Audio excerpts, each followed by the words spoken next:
দোকান নির্মাণ করে সাধারণ ব্যবসায়ীদের নিকট থেকে লক্ষ লক্ষ টাকা অন্যায়ভাবে বিক্রি করেছেন এবং দোকান সিটি কর্পোরেশন থেকে স্থায়ীভাবে বরাদ্দ করে দিবেন বলে প্রতিশ্রুতি দিয়েছেন। কিন্তু দুঃখ পরিতাপের বিষয়, অনেক বছর পার হয়ে গেল তিনি ব্যবসায়ীদের দোকানগুলো বৈধ করে দেননি, বরং কথিত এলাকার যুবলীগের নামে ভ্যান ভরে তালা এনে ব্যবসায়ী মৌসুমে মালামাল ভর্তি চালু দোকানে তালা লাগিয়ে দেন।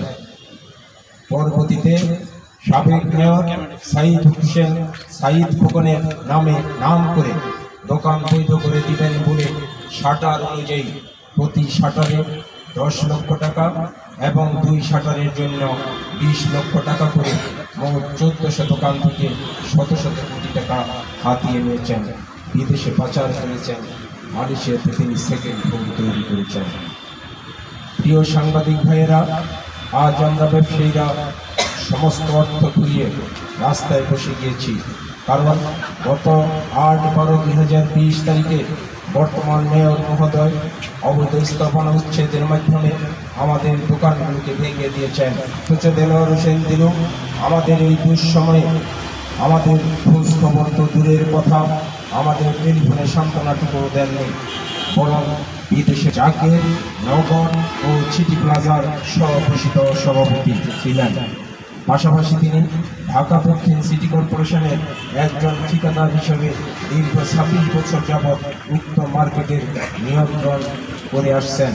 সাবেক বিএনপি কমিশনার চৌধুরী আলমের হাত ধরে তিনি একজন ফুটপাতের লাইনম্যান থেকে ঢাকা সিটি কর্পোরেশনের প্রথম শ্রেণীর ঠিকাদার এবং তার ধারাবাহিকতায় চৌধুরী আলম ও সাবেক মেয়র মরহুম সাদেক হোসেন খোকার ছত্রছায়ায় একের পর এক আধিপত্য বিস্তার করে থাকেন। পর্যায়ক্রমে উল্লেখিত 3টি মার্কেটের বুঝিয়ে দিয়ে সিটি কর্পোরেশনের কিছু অসাধু কর্মচারীর যোগ সাজেশে ভাড়া দিয়ে মাসে কোটি কোটি টাকা হাতিয়ে নেন, যা প্রকৃতির ধারণ জাকের সুপার মার্কেট। উক্ত মার্কেটে 2011 সালে নির্মাণ কাজ শেষ হলেও তৃতীয় ও চতুর্থ তলার প্রায় 282টি দোকান প্রতি মাসে 8 থেকে 10,000 টাকা ভাড়া দিয়ে প্রতি মাসে 30 থেকে 40 লাখ টাকা উত্তোলন করে আত্মসাৎ করেন, যা সম্পূর্ণ সিটি কর্পোরেশন দাবিদার। এইভাবে প্রায় 3টি মার্কেট থেকে কোটি কোটি টাকা অবৈধ উপায়ে উপার্জন করেছেন। শুধু তাই নয়, উক্ত 3টি মার্কেটের দোকান বড় করার নামে বিল্ডিংয়ের ভিত ভেঙে লাখ লাখ টাকা দুর্নীতি করেছেন। 3টি মার্কেটের খালি জায়গা, বারান্দা, বাথরুম ভেঙে প্রায় 1400 বেসমেন্ট সহ অবৈধ দোকান নির্মাণ করে অসহায় সাধারণ ব্যবসায়ীদের অস্থায়ী বরাদ্দের ভুয়া কাগজপত্র দেখিয়ে প্রতি দোকান থেকে 20-30 এমনকি 50 লাখ টাকা বিক্রি করে স্থায়ী বরাদ্দ করে দিবেন বলে শত শত কোটি টাকা অন্যায়ভাবে লুটে নিয়েছেন এবং মালয়েশিয়াতে সেকেন্ড হোম বানিয়েছেন বলে জনশ্রুতি রয়েছে। নিজের প্রতিষ্ঠানের নামে বিদ্যুৎ মিটার এনে সরকারিদের থেকে অনেক বেশি বিদ্যুৎ বিল ব্যবসায়ীদের নিকট থেকে নিয়ে থাকেন। প্রিয় সাংবাদিক ভাইয়েরা, দেলোয়ার হোসেন দিলু বাংলাদেশের প্রথম ক্যাসিনো ব্যবসায়ী।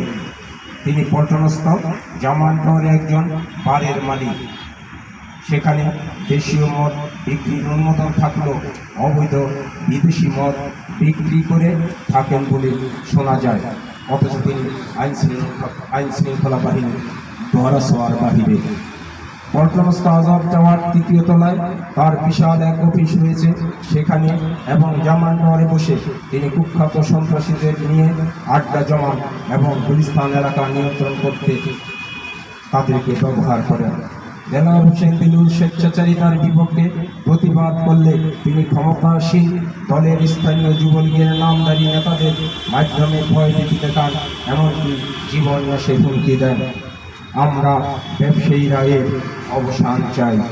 আমরা সরকারকে রাজস্ব প্রদান সহ সিটি কর্পোরেশনের এবং যাবতীয় প্রশাসনের চিন্তা করছেন, যার পরিপ্রেক্ষিতে গত 8/11/2021 তারিখে সাধারণ সভার মাধ্যমে একটি নির্বাচন কমিশনার গঠন ও নির্বাচন তফসিল ঘোষণা করা হয়।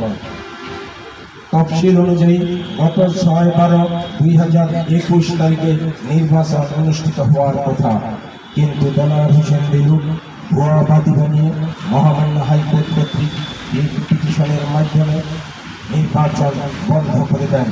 শুধু তাই নয়, উক্ত মার্কেটে নিরীহ সাধারণ ব্যবসায়ীদের বিরুদ্ধে ঢুকাই বাদী ধারা করে মিথ্যা মামলা করে জেল খাটিয়েছেন, হয়রান করছেন